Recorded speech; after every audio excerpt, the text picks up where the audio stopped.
एक साईं इधर programme record भी है मक्ता 8वीं तारीख है 5वीं महीना सन 2021 में प्रोग्राम रिकॉर्ड भी है वाजा वगे सनाउल्लाह बुरदार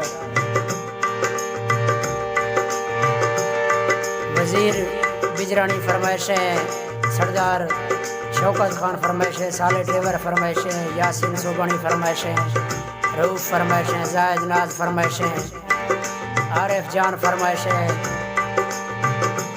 तमाम दोस्तानी संतानी फरमाइश है अरशद फरमाइश है आमिर दोस्त भारतीय से फरमाइश है परदेसी संतानी कुलानी फरमाइश है खुदा का माफ मैं भुल्ला मैं सजना दोस्ता कुल्ला शरीद मुबारक बाओ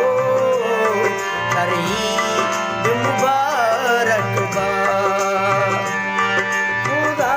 का माफ मैं भुल्ला